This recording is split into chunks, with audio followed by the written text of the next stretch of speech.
네, 우리가 하나님께 기도해서 그분의 허락 가운데 주님의 일을 할 때에 일이 순조롭게 잘 풀리면 좋겠지만 어려움이 따릅니다.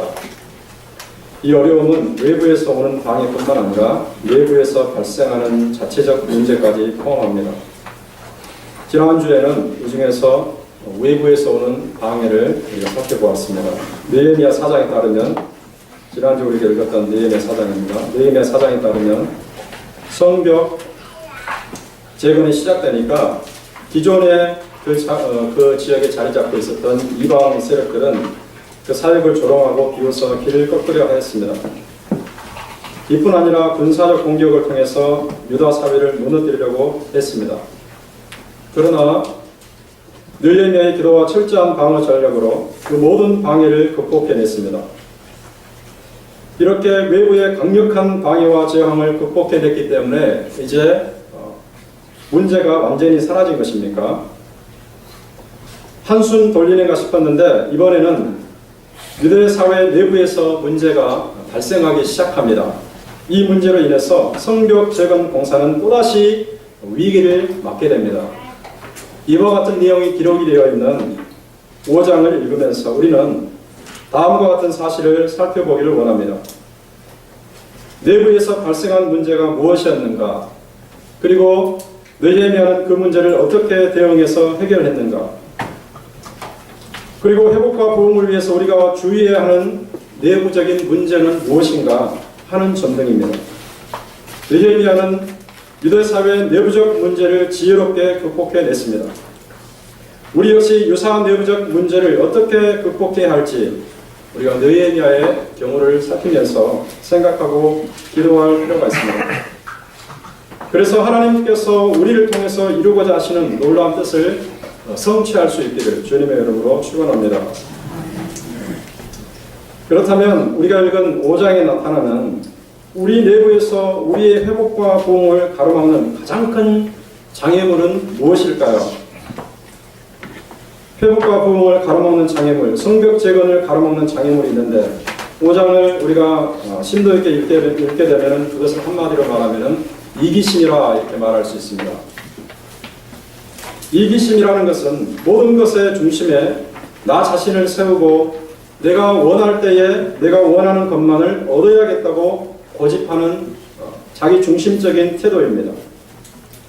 다른 사람의 것을 착취해서라도 내가 행복해지면 그만이고 그것들을 이용해서 내가 원하는 것을 성취하면 그만입니다. 이것이 이기적인 태도이죠.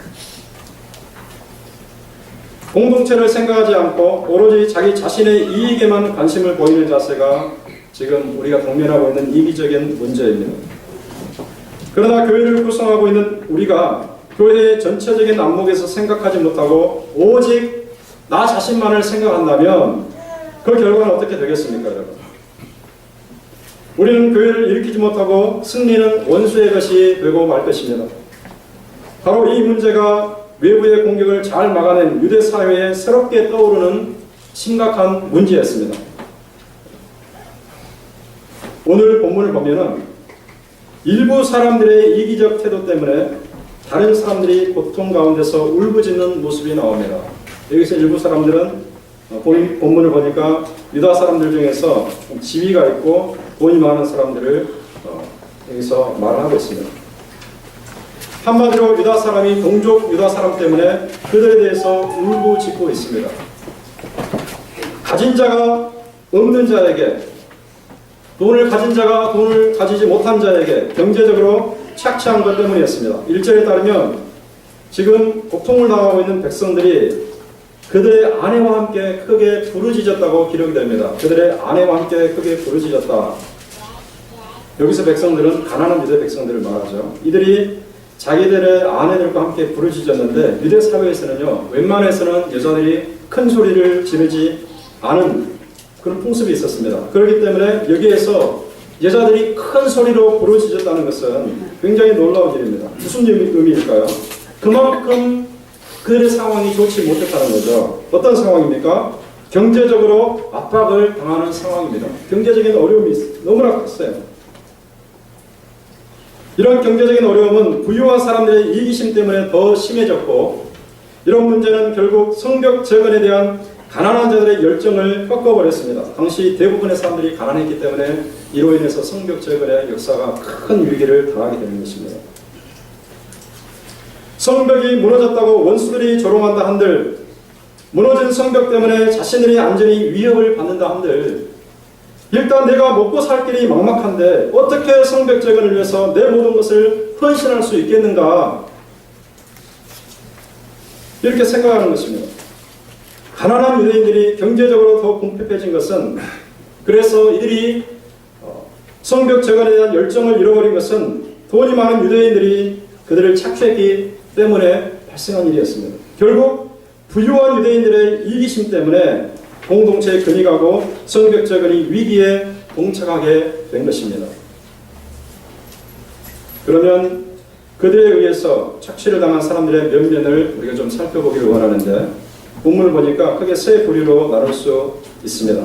첫째는 2절과 3절에 따르면요, 성벽 재건 당시 유다 땅에 큰 흉년이 찾아온 것을 알 수 있습니다.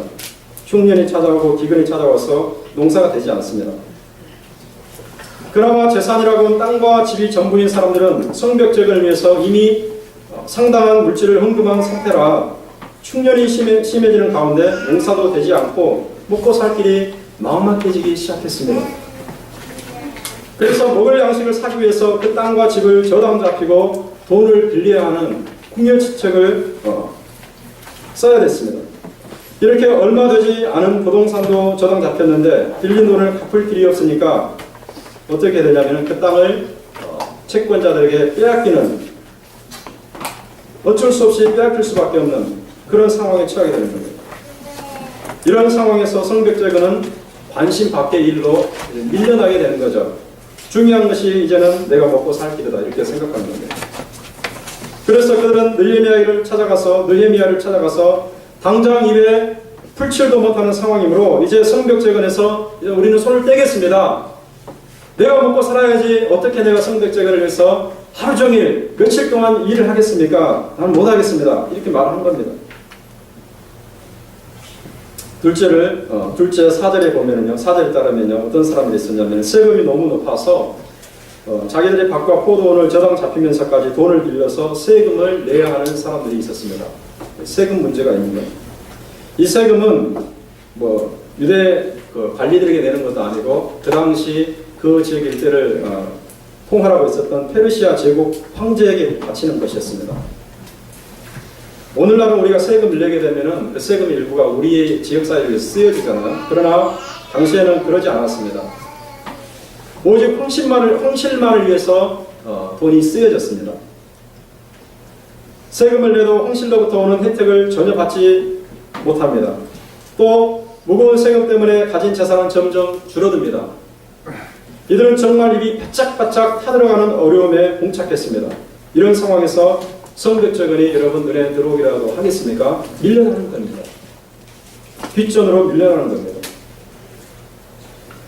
셋째 5절에 따르면요, 어떤 사람들이 있었냐면 돈을 빌리고 갚지 못해서 자기들의 자녀를 이렇게 종으로 노예로 팔아야만 하는 그런 사람들이 있습니다. 채권자들은 아까 제가 말씀드린 것처럼 부유한 유대인들이죠. 귀족들이나 이런 사람들이었습니다. 이방 세계에서는 돈을 빌려준 채권자가 돈을 갚지 못하는 채무자에게 그들의 자녀들을 종으로 삼는 것이 당연했습니다. 그 당시 사회가 그랬어요. 그래서 많은 사람들이 경제적인 이유 때문에 종으로 노예로 팔려갔습니다. 그러나 유대 사회에서는 그러지 않았어요. 하나님께서 모세에게 주신 율법에 따르면 절대로 이런 경제적인 문제 때문에 노예로 영원히 팔려갈 수 없다고 규정합니다. 레위기 25장 39절에서 42절에서 이렇게 말씀하는데 한번 들어보시기 바랍니다.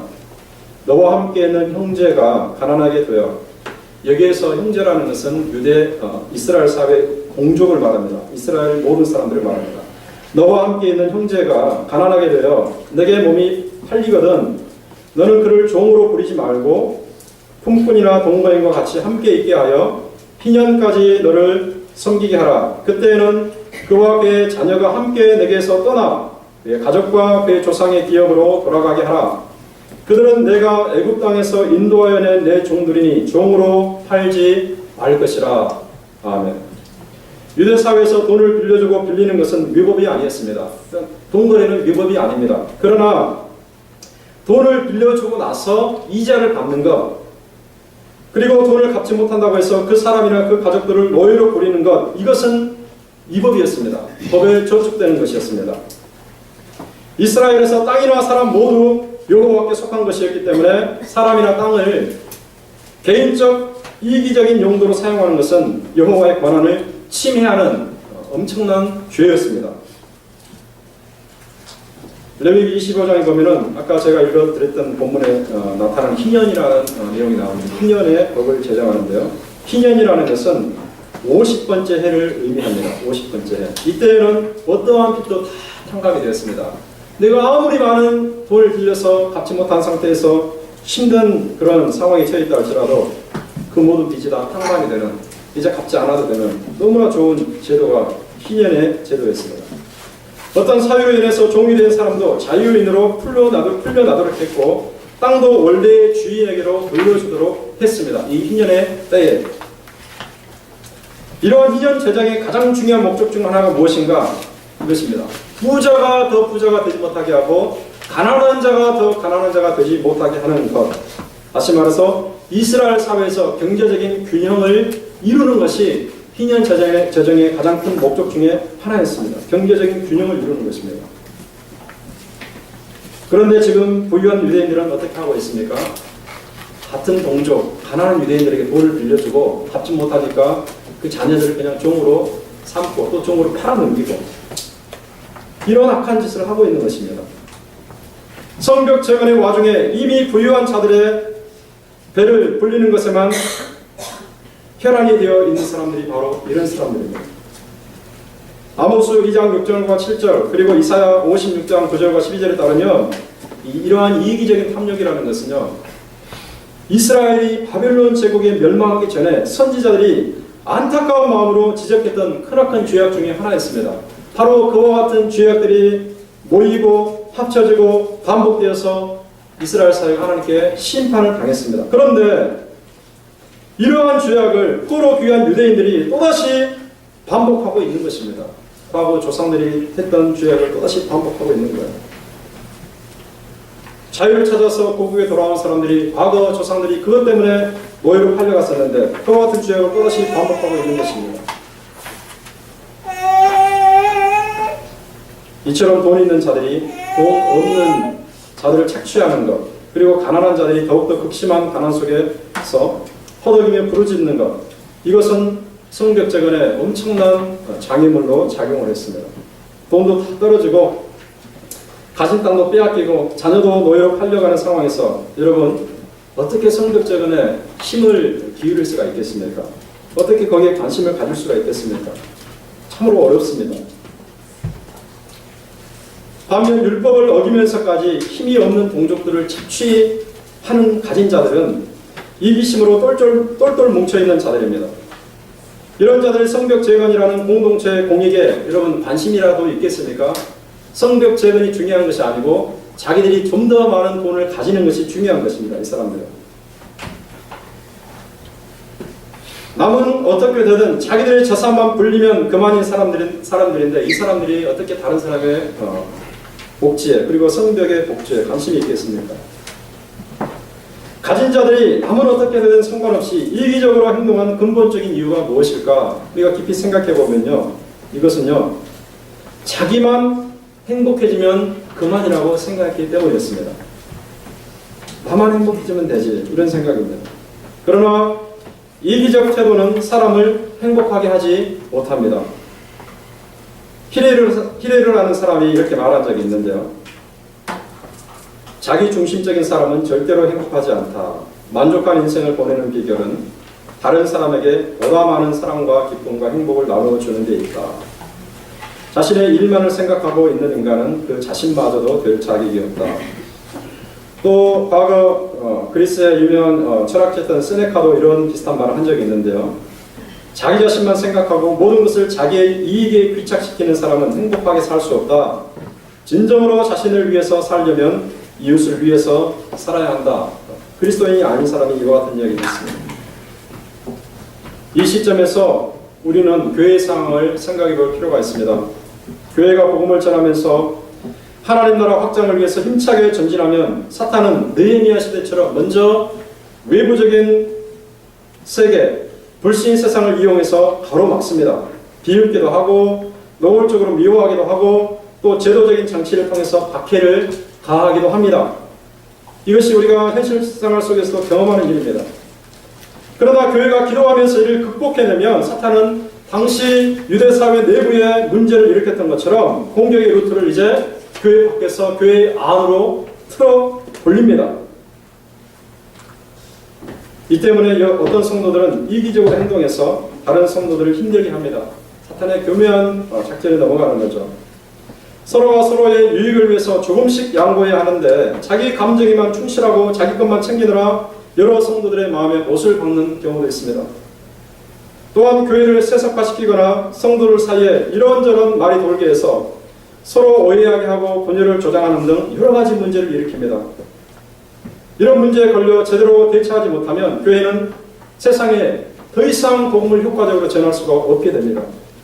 복음을 전해도 복음이 가로막히고 복음을 전해도 듣는 자들이 그냥 비웃고 맙니다. 교회의 복음과 하나님의 확장을 이루어낼 수가 없게 됩니다. 이와 같은 상황을 직면한 느헤미야가 이제 어떻게 반응합니까? 성벽 재건 공사가 위기에 처했다는 생각에 좌절감을 느끼면서 동시에 그 속에서 분노가 일어납니다. 6절에 따르면 그가 크게 분노했다고 기록되죠. 크게 분노했습니다. 이는 개인적 감정에 사로잡힌 죄악된 분노가 아니라 잘못을 바로잡고자 하는 동기에서 발생한 의로운 분노였습니다. 잘못을 바로잡아야 되겠다는 그러한 생각에서 의로운 분노가 솟구쳐 오른 것입니다.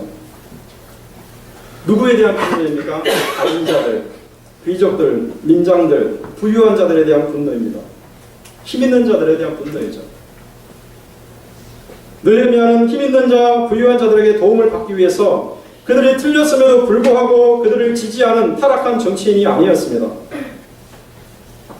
그는 무엇이 옳은 일인가, 무엇이 바른 일인가를 물어보고 잘못된 것을 바로 잡으려고 노력했던 그런 의로운 지도자였습니다.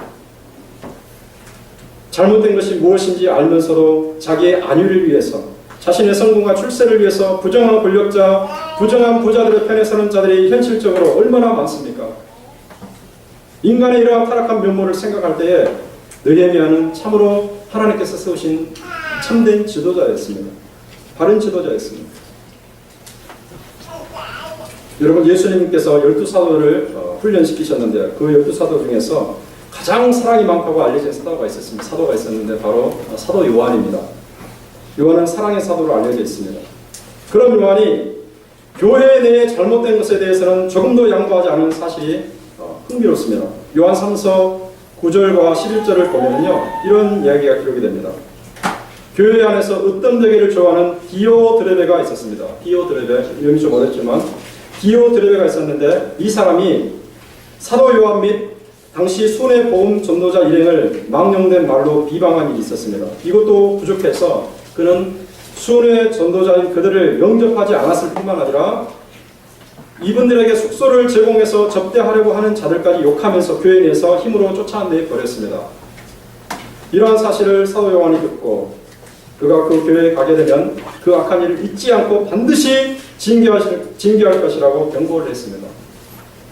사도 요한 역시 힘있는 부정한 자 편에 서지 않고 그의 잘못을 엄격히 바로잡으려 한 참 지도자였습니다. 느헤미야는 부유한 유대인들이 가난한 동족들을 착취하는 현장을 보면서 단지 의로운 분노를 느끼는 것만으로 그치지 않았습니다. 그냥 분노가 끓어오르고 분노에 사로잡히는 것으로 그치지 않고 그런 분노를 바탕으로 하여서 공동체 위기를 극복해내는 길을 찾게 됩니다. 난관을 극복하려고 하는 것이죠. 그러면 그런 이 내부적인 난관에서 발생한 위기를 어떻게 극복합니까? 우리가 이 부분을 잘 살필 필요가 있습니다. 문제를 일으킨 당사자들을 직접 부릅니다. 직접 불러가지고 노골적으로 책망하는 방식을 택합니다. 7절부터 10절에 따르면 느헤미야는 그 문제를 깊이 생각한 다음에 깊이 생각한 다음에 문제를 일으킨 자들을 꾸짖습니다. 그러나 책망을 하되 단순히 감정이 휩싸여서 그렇게 하는 것이 아니라 논리적으로 그들이 무엇을 잘못했는지 하나하나 차근차근 지적함으로써 그렇게 합니다. 이를 효과적으로 전달하기 위해서 느헤미야는 6가지 호소 방법을 사용합니다. 한번 우리가 들어볼 필요가 있습니다. 먼저 7절에 따르면요, 느헤미야는 그들이 이방인들이 아닌 동족 유대인들에게 이자를 받는다는 점을 지적함으로써 그들의 형제에 의해 호소합니다. 아까 제가 말씀드렸죠. 유대인들은 유대인들에게 돈을 빌려줄 수는 있으나 이방인들에게 하는 것과 달리 그들에게 이자를 받아서는 안 된다고 했습니다. 그러니까 형제에 호소하는 것입니다. 느헤미야의 이러한 책망은 철저하게 하나님의 율법에 기반을 둔 것이죠. 출애굽기에 나와 있는 율법, 레위기 신명기에 나와 있는 율법에 따라서 그들에게 호소하는 것입니다. 우리가 잘못된 사람들을 지적하고 바로잡을 때에도 기분이나 감정에 따라 해서는 안 되겠습니다. 철저하게 하나님의 말씀, 성경의 그 근거를 두어야 합니다. 사도 바울도 디모데후서에서 하나님의 말씀이 교훈과 책망과 바르게 함과 의로 교육하게 유익하다고 했습니다. 이 말씀을 따라서 우리가 지도하는 거예요. 두 번째, 8절에 따르면 느헤미야는 유다인들이 동족 사회에서 절대로 노예로 살아서는 안 된다는 사실에 호소합니다. 노예로 살아서는 안 된다. 느헤미야가 예루살렘에 오기 전에 느헤미야가 총독으로 왔잖아요. 총독으로 와서 이런 일이 벌어졌잖아요. 그런데 느헤미야가 예루살렘에 오기 전에 가난한 유대인 중 얼마는 먹고 살기 위해서 이방인들에게 돈을 빌렸지만 돈을 받지 못하니까 이방인들에게 노예로 팔려가는 일이 있었습니다. 느헤미야가 와가지고 보니까 자기 동족이 이방인들에게 노예로 팔려 있는 거예요. 그래서 느헤미야가 자기와 뜻을 같이 한 몇몇 지도자들과 힘을 합쳐가지고 그들이 노예로 팔려간 동족이 갚아야 될 돈을 대신 갚아주고, 즉 이방인들이 갚아주고 이분들을, 자기 동족들을 다시 찾아온 일이 있었습니다. 지금 8절에서 그 얘기를 하는 겁니다. 그런데 지금은 동료 유대인들이 순전히 돈 때문에, 자기들의 행복 때문에 가난한 동족을 노예로 팔려고 하는 것입니다. 이들은 느헤미야가 유대 공동체에서 세우고 있는 것을 모조리 다시 무너뜨리는 이기적인 사람들입니다. 그래서 느헤미야가 다가 자신의 이야기를 하는 것입니다. 형제에 호소하면서 노예로 삼지 말자는 것입니다. 셋째로 9절 상반절에 따르면 다음으로 그는 그들의 도덕성에 호소를 합니다. 도덕성. 9절 상반절에 뭐라고 됩니까? 너희의 소행이 좋지 못하도다. 너희의 소행이 좋지 못하도다. 느헤미야는 없는 자들을 착취하는 가진 자들의 행동이 옳지 않다라고 분명하게 선언하고 단도직입적으로 말을 합니다. 그런 행위는 율법에도 어긋나고 사람과 사람 사이에서도 해서는 안 될 일이라고, 그렇게 잔인한 일이라고 얘기하는 것입니다. 공동체의 유익과 특권을 누리고자 한다면 다른 사람은 어떻게 되든 상관없이 오로지 자기 자신만 생각하는 이기심에서 벗어나라고 얘기를 하고 있습니다. 네 번째, 9절 중반절에 따르면 느헤미야는 계속해서 하나님의 영광에 호소합니다. 9절 중반절에 어떻게 말하냐면요, 본문 보시면 나오는 우리의 대적 이방 사람의 비방을 생각하고, 좀 어려운 말입니다. 우리의 대적 이방 사람의 비방을 생각하고, 주변 이방 사람들이 유대 사회에서 일어나는 예와 같은 일을 보면서, 유대 사회 안에서 일어나는 예와 같은 일을 보면서 유대인들을 비방한다는 말입니다.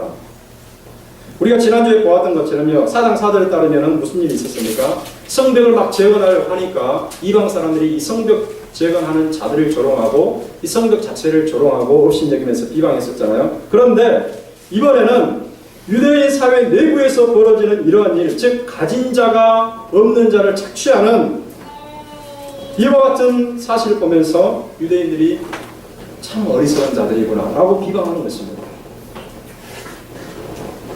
이런 유대인들이 믿는 하나님에 대한 비방이나 마찬가지이죠. 이런 일을 처리한 유대인들은 자신들의 어리석음을 인해서 지금 하나님의 영광을 가리고 있는 것입니다.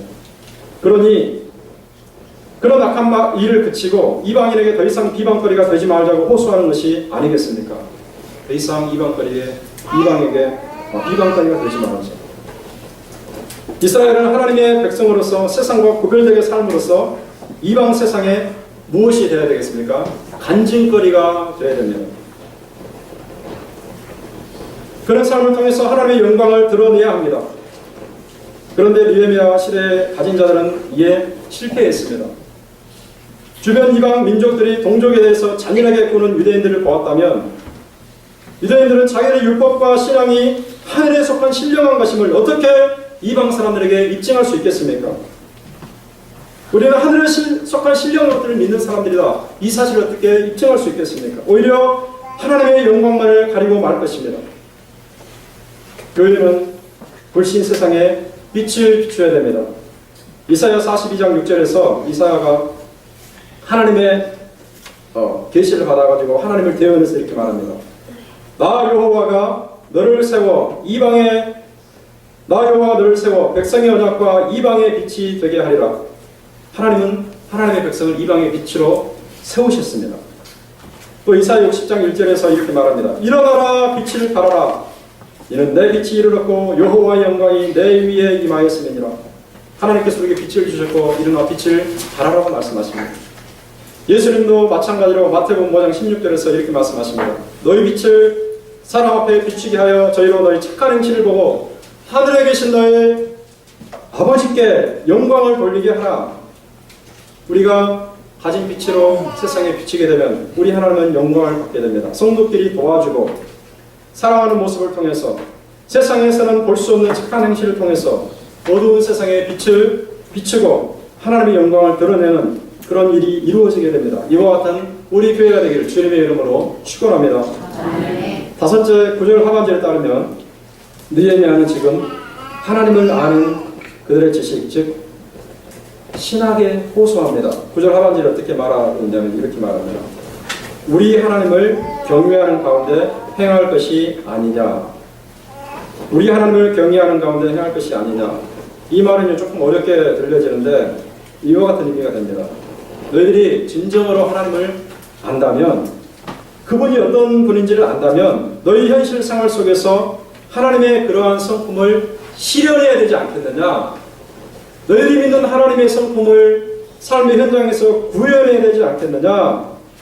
하나님을 경외하는 모습을 삶의 현장에서 그대로 나타내야 되지 않겠느냐. 이런 호소예요. 이스라엘에게 드러내신 하나님의 성품은 무엇입니까? 정의롭고 거룩하고 자비로운 성품입니다. 이를 안다면 어떻게 부당하게 이자를 취하고 빚을 갚지 못한다고 해서 너희로 할 수 있단 말이냐?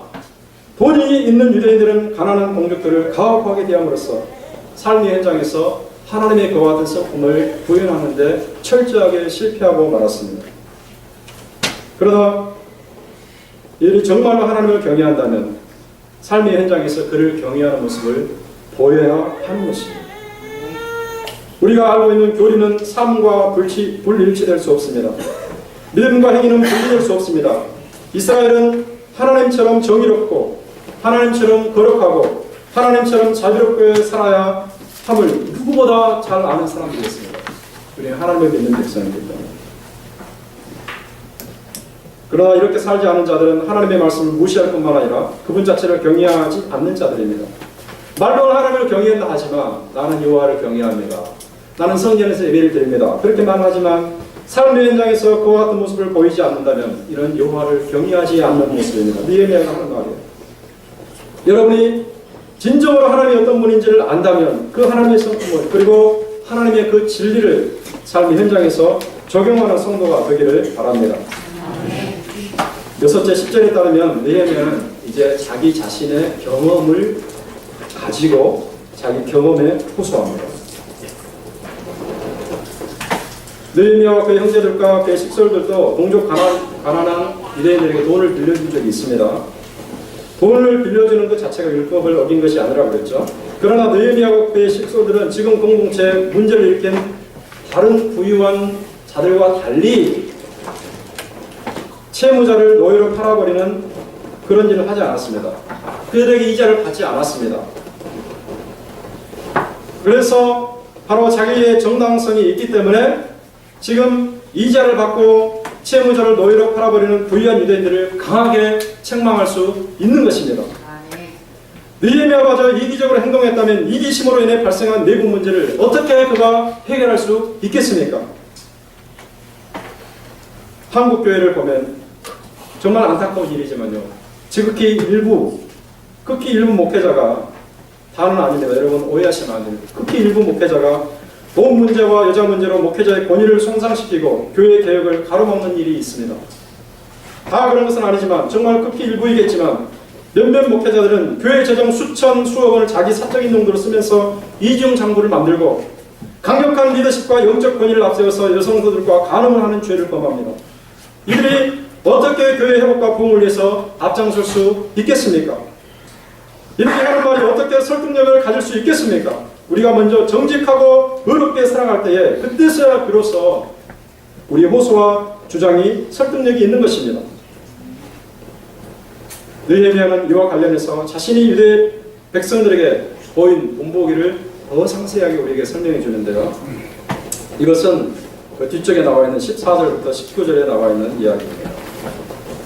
이것을 조금 제가 설명해 드리면, 그는 아닥사스다 왕 제20년부터 제32년까지 12년 동안 유대 총독으로 있었습니다. 그가 아닥사스다 왕 20년에 왔다고 되어 있죠. 그래가지고 52일 만에 성벽 공사를 마쳤지만 성벽 공사를 마치고 바로 돌아간 것이 아니고 그냥 12년 동안 계속 총독으로 있었습니다. 그리고 그렇게 12년간 있다가 나중에 13장 6절과 7절을 따르면요, 잠깐 다시 페르시아 왕실에 돌아가게 됩니다. 돌아가서 어떤 것을 보고하고 다시 돌아와서 그 후 몇 년 동안, 이것은 정확하게 나타나지 않기 때문에 잘 모르겠습니다, 제2기 총독으로 또 다스리게 됩니다.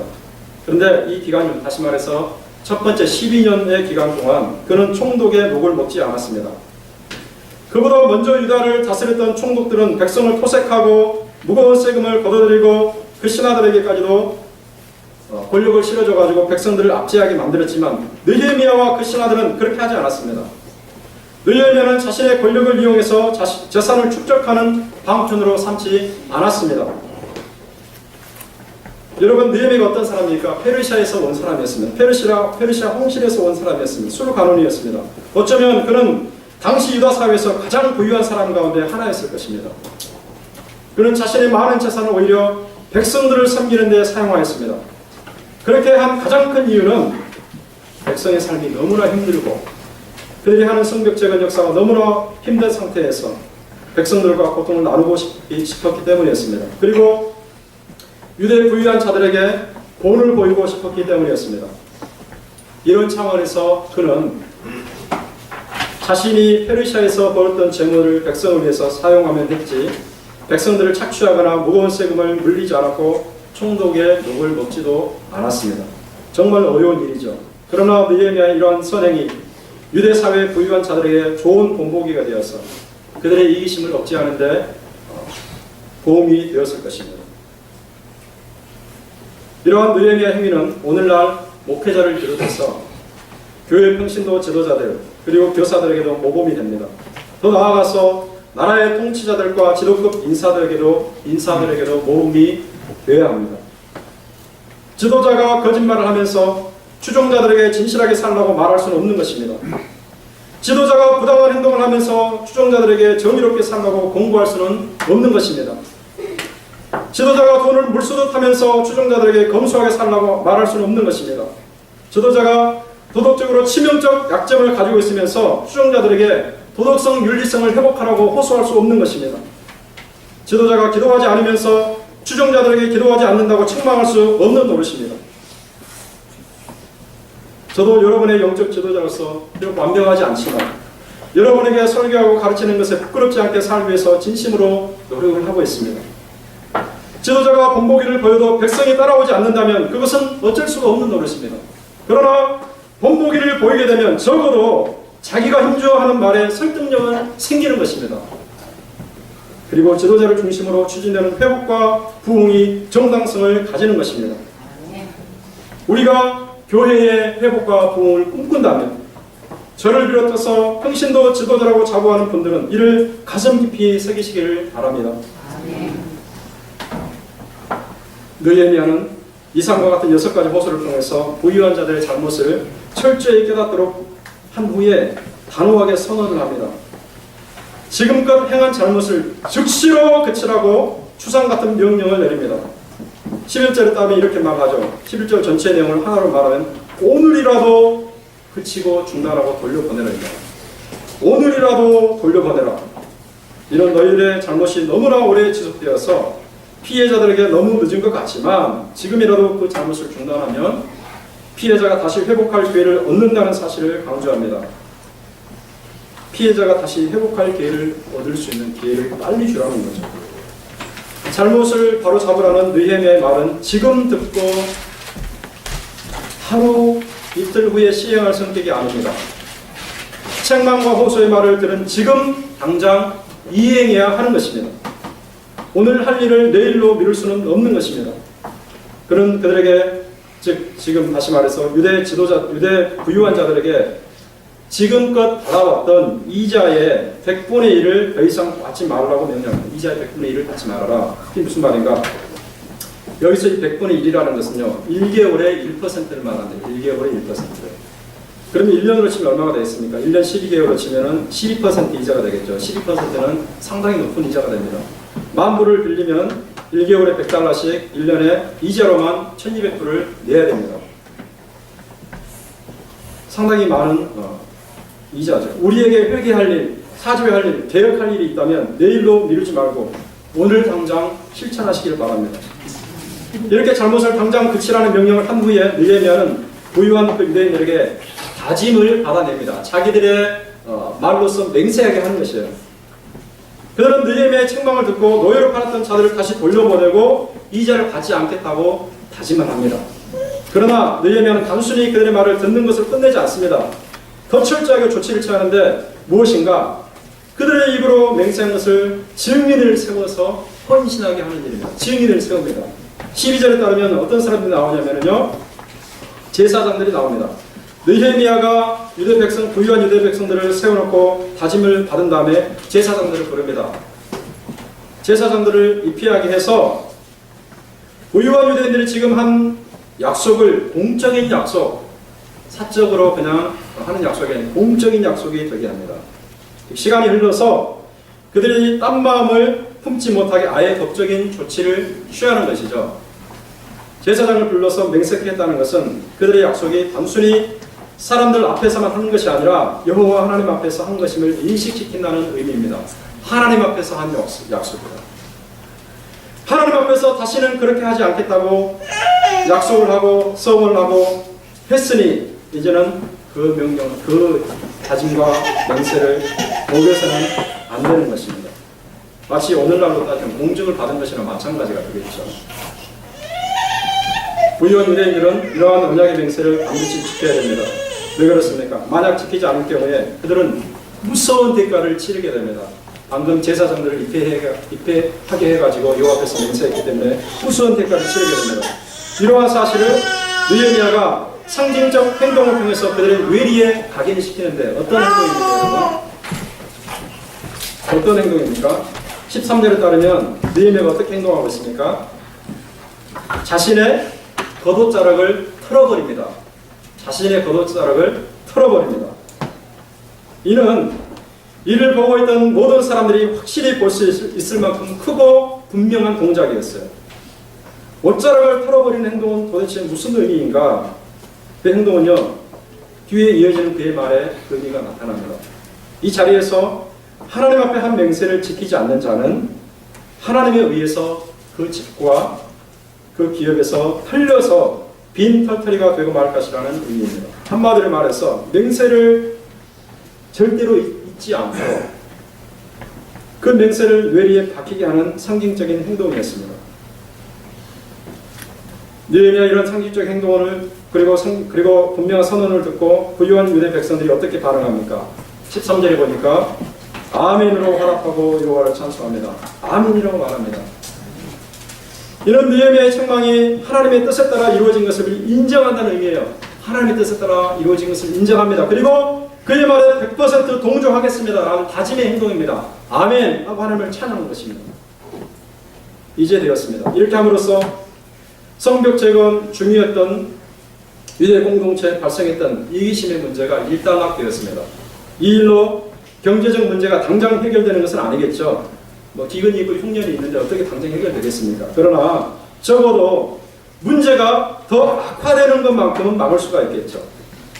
그리고 또한 고통받고 있던 백성들에게 새로운 출발을 할 수 있는 기회를 제공하는 길이 되겠죠. 이들은 경제적 곤란의 문제에 신음하지 않고 당면한 공동체 건설의 문제, 즉 성벽 재건의 일에 혼신의 힘을 다시 기울일 수 있게 된 것입니다. 느헤미야와 예루살렘 백성이 성벽 재건에 다시 한번 박차를 가할 수 있게 된 것입니다. 말씀을 제가 마치고자 합니다. 우리는 느헤미야 당시 성벽 재건의 때 발생했던 이와 같은 일을 보면서 그냥 과거의 일로 그때 그런 일이 있었구나라고 생각하고 지날 일이 아닙니다. 오늘날 이 시대에 하나님께서 주시는 메시지를 들을 수 있어야 됩니다. 하나님이 그의 백성을 통해 의지적으로 일으키시는 회복과 부흥의 일에는 필연적으로 방해와 저항이 뒤따르고 내부에서도 스스로의 발목을 잡는 일이 일어난다는 사실을 하나님께서 이 4장과 5장을 통해서 우리에게 보여주는 것입니다. 특히 우리가 공동체의 유익보다는 자기 자신만을 생각하고 내 멋대로 행동한다면 이것은 그 당시 사람들이 보여줬던 것과 같은 이기적인 태도입니다. 그리고 이런 이기심이 우리의 길을 가로막는 돌뿌리가 됩니다. 우리가 그리스도의 몸 신앙의 공동체를 살리려면 무엇보다도 이 이기심을 극복해야 되는 거예요. 이기심의 문제를 극복해야 돼요. 오직 자신만을 위해서 사는 이기적인 사람은 다른 사람을 위해서 그 어떤 도움도 될 수가 없습니다. 우리가 이기적으로 행동하면 연약한 사람들은 쉽게 상처를 받을 것입니다. 그러므로 우리는 내 감정대로 내 기분만을 생각하면서 기분 내키는 대로 말하거나 행동하지 말아야 됩니다. 우리가 이기적으로 행동하면 교회 공동체의 덕을 세울 수가 없습니다. 우리는 혼자 신앙생활을 하는 것이 아니고 공동체를 이루어서 신앙생활을 하고 있습니다. 그러므로 우리는 교회의 덕을 세우는 차원에서라도 이기심을 극복하고 타인의 관점, 교회의 시각으로 볼 줄 알고 행동할 줄 알아야 됩니다. 좀 더 넓은 시각을 가지세요, 여러분. 좀 더 넓은 마음을 가지세요. 교회의 시각으로 보시고 하나님의 시각으로 볼 줄 알아야 돼요.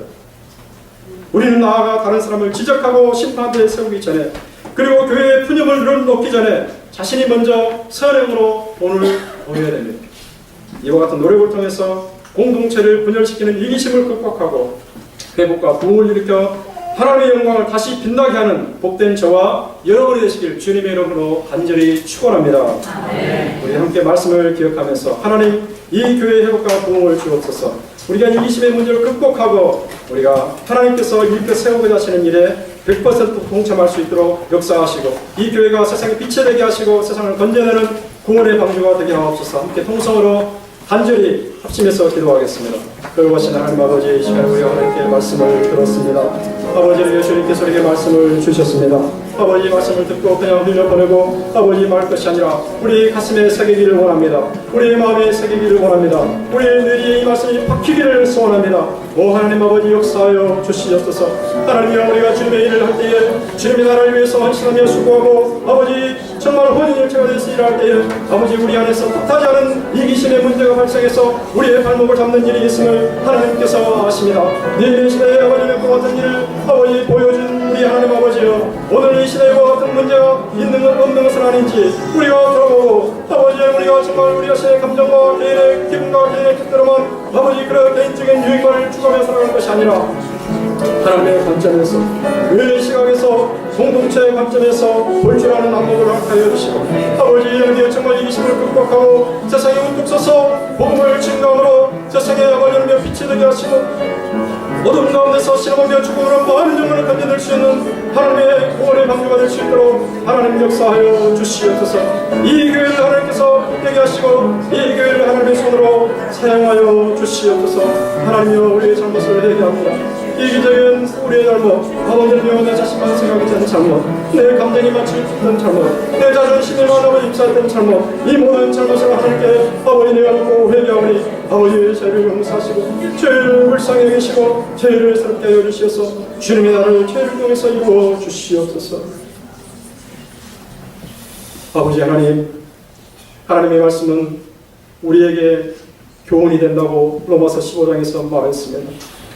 구약시대에 이루어졌던 일들은 우리에게 도움이 된다고 고린도전서 10장에서 말씀했습니다. 하나님 아버지 2500년 전에 있었던 일이 단지 과거 일로만 끝나는 것이 아니라 오늘 21세기를 살아가는 저희들에게 정말 귀한 메시지가 되게 하시고 저희들에게 어떻게 살아야 될지 가이드가 될 수 있도록 은혜 베풀어 주시옵소서. 하나님 아버지 우리가 교회의 공동체 회복과 부흥을 꿈꿀 때에 아버지 하나님, 우리 안에서 발생하는 내부적인 문제, 내부적인 난관, 이기심의 문제를 극복할 수 있는 능력을 허락하여 주시옵소서. 내 자신의 개인적인 이익과 내 자신의 행복에만 매달릴 것이 아니라 내 자신의 개인적인 감정과 내 자신의 자존심에만 얽매일 것이 아니라 우리가 하나님의 관점에서, 교회의 관점에서, 공동체의 관점에서 볼 줄 아는 넓은 안목을 허락하여 주시고, 아버지 하나님, 우리가 정말 일치단결하여서 합심하여서 연합하여서 하나님 나라를 이루며 세상의 복음을 증거해서 정말 죽어가는 많은 영혼을 건져낼 수 있는 귀한 하나님의 그릇이 될 수 있도록 우리 자신과 이 교회를 복되게 하여 주시옵소서. 예수님의 이름으로 감사하며 기도합니다. 아멘.